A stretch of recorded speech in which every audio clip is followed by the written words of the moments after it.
وہ حد سے زیادہ سنجیدہ تھا۔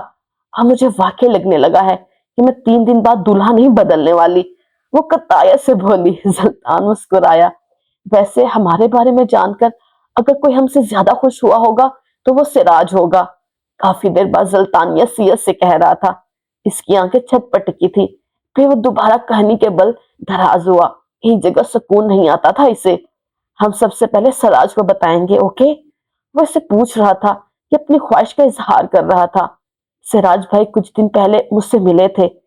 وہ گھٹنے سینے سے لگائے، تھوڑی گھٹنوں پہ لگائے اسے دیکھ رہی تھی جو اس کے سامنے کہنی کے بل نیم دراز تھا۔ سلطان اس کی باتیں سن رہا تھا۔ کیا کہا انہوں نے؟ ذوالفقار نے بے اختیار یاد کرنے کی کوشش کی۔ وقت کے پنے پلک جھپکتے ہوئے پلٹ گئے۔ مصنف نے کتاب کے پچھلے ابواب میں کچھ نیا بھرنے کا سوچا اور کہانی کی دوڑ دور کہیں ماضی میں جا اٹکی، جہاں شاید کچھ خوشگوار لمحات ہمارے منتظر تھے۔ شاید موجودہ دن سے چند روز قبل، وقت دوپہر 3 بجے، شہر اسلام آباد۔ عدالت کے راہداریوں میں روزمرہ کی ہلچل اور شور تھا۔ سیاہ سفید لباس پہنے یہاں سے وہاں آتے جاتے وکلا کے چہرے پہ بیزاری بھی تھی، طمانیت بھی اور اکتاہٹ بھی۔ ہر کسی کی تاثرات ان کے موجودہ کیس کے حالی نتائج سے ملتے جلتے تھے۔ احاطے میں پولیس کی گاڑیاں کھڑی تھی، آس پاس لوگ فون کان سے لگائے ہوئے تھے تو کوئی اپنے ساتھ کھڑے کسی وکیل سے بحث و مباحثے میں مصروف تھا۔ اپنے چیمبر میں بیٹھی ذوالفقار مختلف فائلز کی ورق گردانی میں مصروف تھی۔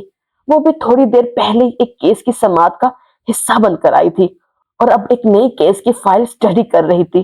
دفتر دروازے پر آہٹ ہوئی۔ اس نے سر اٹھایا اور یہی وہ لمحہ تھا جب اس کی آنکھوں سے ساری بیزاری طا ہوئی۔ وہ دروازے کی چوکھٹ پر استدعا تھا، لب مسکراہٹ میں ڈھلے تھے، دونوں ہاتھوں میں کافی کے کپ تھے۔ وہ یقیناً کسی مہنگی شاپ سے لیے گئے تھے۔ سیاہ سوٹ میں بالوں کو اچھے سے سیٹ کیے وہ چند لمحوں کے لیے ہر طرف چھا گیا۔ بھائی آپ آج یہاں کا رستہ کیسے بھولے ہیں آپ؟ وہ اپنی کرسی سے اٹھی اور بے حد اشتیاق کے عالم میں آگے بڑھائی۔ سراج کے قریب آ کر وہ رکی تو سراج نے دھیرے سے اسے کندھے سے لگایا۔ کیسی ہو بیٹا؟ بالکل ٹھیک ٹھاک، شکر ہے۔ آپ کو میں یاد ہوں؟ ورنہ سفترس تو ہمارے گھر کا رستہ ہی بھول گئے ہیں۔ وہ اسے الگ ہوتے ہوئے بولی۔ سلطان اور ذوالفقار کی فیملیز کے آپس میں اچھے تعلقات تھے، مگر وہ بگڑے تب جب ذوالفقار نے اسی خاندان کے خلاف ایک کیس لڑنا شروع کیا۔ ہم کچھ نہیں بھولے، لیکن شاید تم بھول رہی ہو کہ ہمارے تعلقات کئی برس پرانے ہیں۔ یار کوئی جنگل میں رہتے ہوئے بھی راہ سم نبھا لیتا ہے، تم تو دنیا میں ہی اصول بدل گئی ہو۔ وہ ذوالفقار کے ساتھ چلتے ہوئے آیا اور اپنے لیے کرسی کھینچ کر بیٹھا، ٹانگ پر ٹانگ چڑھا لی، دونوں کپ میز پر رکھے۔ شاید اسے یہ گمان تھا کہ یہ آفس اس کے ابا جی کی ملکیت ہے۔ کافی لایا ہوں، کھوٹ کی چائے بہت بد مزہ ہوتی ہے۔ اس نے ایک کپ ذوالفقار کے آگے رکھا۔ وہ گہری سانس لیتی اپنی طرف سے کرسی کھینچ کر بیٹھ گئی، کافی کا کپ اپنی طرف کیا۔ یہاں کیسے آنا ہوا؟ ایک کیس میں پیشی تھی، بس اسی سلسلے میں۔ وہ کمال مہارت سے جھوٹ بول رہا تھا۔ کم سے کم آج کی تاریخ میں اس کی کوئی پیشی نہیں تھی، اتنا ذوالفقار جانتی تھی۔ پہلی بار ایسا آدمی دیکھا ہے جو پیشی پر آنے کے لیے اتنا تیار ہو کر آیا ہو، کیونکہ وہ آدمی جانتا ہے کورٹ صرف ایک کھیل تماشا ہے۔ آتے ہوئے تم ہارٹس کی کافی پیو، جاتے وقت کسی 5 اسٹار ہوٹل میں کھانا کھاؤ۔ کورٹ کا کیا ہے، جج بکے ہوئے اور وکلا بکنے کو تیار۔ وہ اس کی آنکھوں میں آنکھیں ڈالے کچھ جتا رہا تھا۔ اس کے پرفیوم کی خوشبو کمرے میں چاروں طرف پھیل گئی تھی۔ لگتا ہے آپ کا پالا کسی درست وکیل سے نہیں پڑا بھائی، ورنہ آتے ہوئے آپ کو جیل کی چھکی یاد آتی اور جاتے ہوئے پولیس ریمانڈ۔ اس نے کافی کا کپ ہونٹوں سے لگایا۔ ویسے دھیان رکھیے گا، یہ بکے ہوئے وکیل اور جج صاحبان کل آپ کے مخالفین کے ہاتھوں بھی بک سکتے ہیں۔ میں بکاؤ مال نہیں خریدتا، میں ان چیزوں پہ ہاتھ رکھتا ہوں جو ریئر اور لیمیٹڈ ہو۔ شاید ایسا ہی ہو، لیکن کچھ چیزیں ہوتی ہیں جن پر ناٹ فار سیل کا لیبل لگا ہوا ہوتا ہے، ان سے فاصلہ کرنا چاہیے۔ وہ لہجے میں اعتماد لیے ہوئے تھی۔ سراج صفدر محظوظ انداز میں مسکرایا، پھر آگے کو ہوا، آنکھوں میں دور کہیں سرد اور شفاف تاثر تھا۔ کیسے ہٹ جاؤ ذوالفقار، وہ حد درجے سنجیدگی سے بولا۔ میرے خاندان میں آتی دھول کو میں صاف کرنا اور غائب کرنا دونوں جانتا ہوں۔ میں چاہتا ہوں تم شادی کرو، گھر بساؤ۔ تمہارے ساتھ کچھ برا ہوا تو مجھے اچھا نہیں لگے گا۔ میں بہت برا آدمی ہوں، لیکن تمہارے ساتھ اچھا رہنا چاہتا ہوں۔